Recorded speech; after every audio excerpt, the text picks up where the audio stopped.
Why history matters.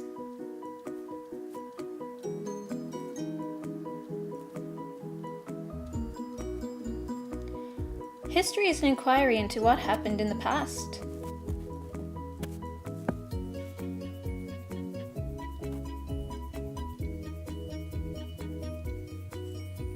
Students are motivated to adopt the role of historians by asking questions, discovering, and interpreting what happened based on their investigations and research. They must recall, comprehend, interpret, extrapolate, event, and evaluate. Through studying history, students gain a better understanding of how their society works, their place within society, and their own identity. The New South Wales Quality Teaching Framework was introduced in 2003 by the New South Wales Department of Education and Training. This document stipulates a long-term strategy whereby teaching practice and student learning outcomes are improved. A quality learning environment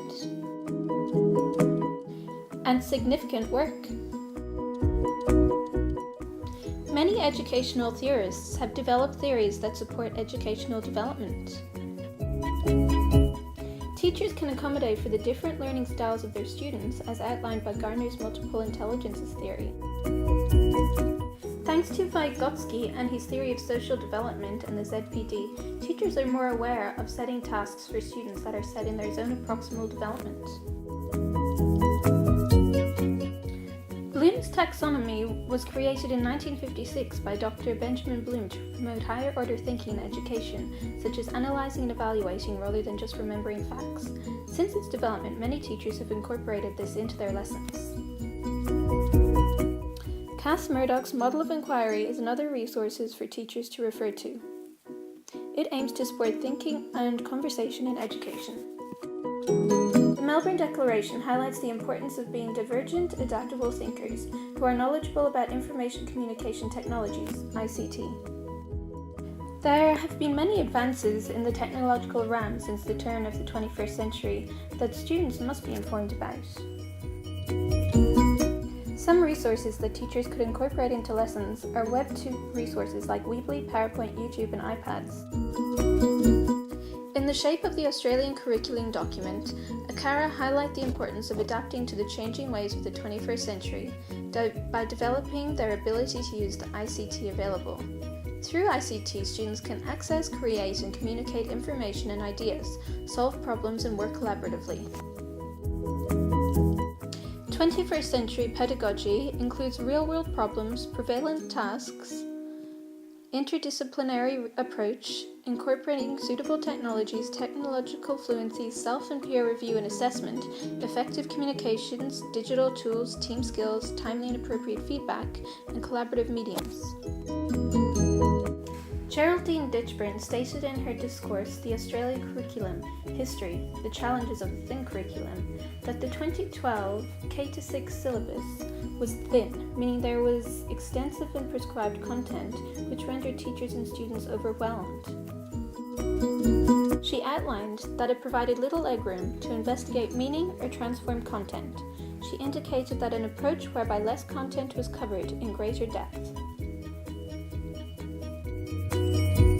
Ditchburn wrote another article, A National Australian Curriculum in Whose Interest, in which she reiterated her points made earlier by referencing to the 2012 K-6 syllabus as a one-size-fits-all solution to education and that this needs to change because of student diversity.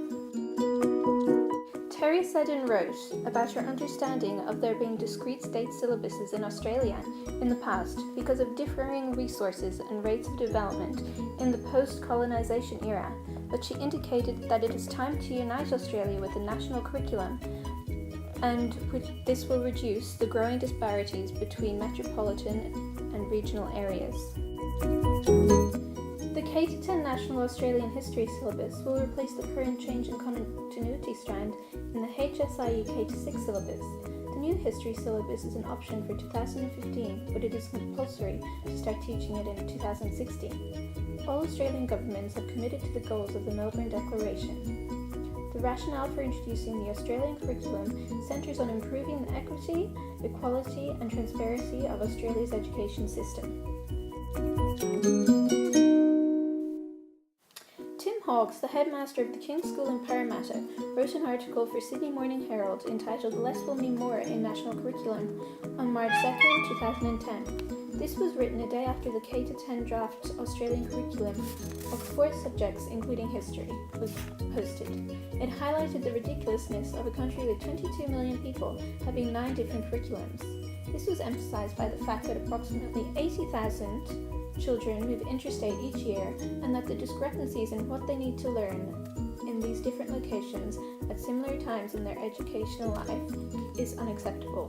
Tim suggests that a new Australian curriculum will stimulate teachers with new challenges and enrich them with professional development experience.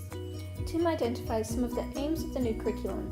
One is to adopt a less is more approach, and by that he means cover less material but in greater depth.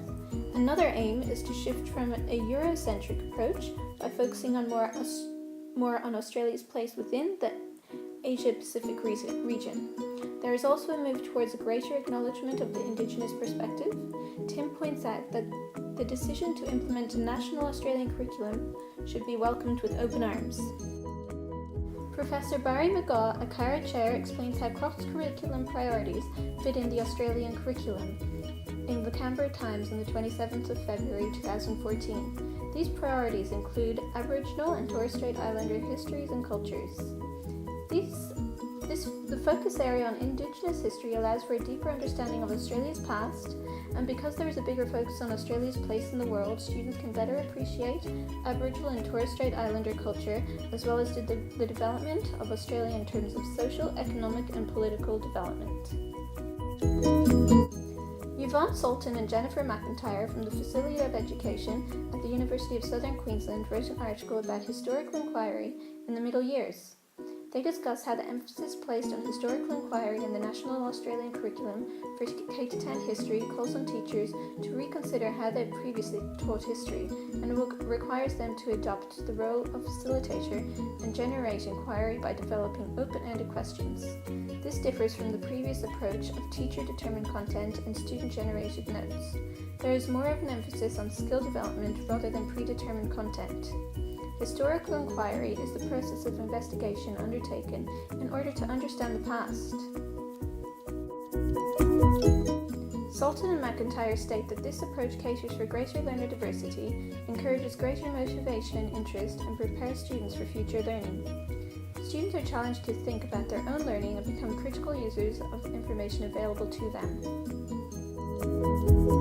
With excitement, I look forward to teaching lessons based on the National Australian History curriculum.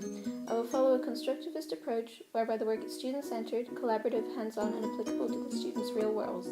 I will adopt the role of facilitator, posing interesting, open-ended questions that motivate the students.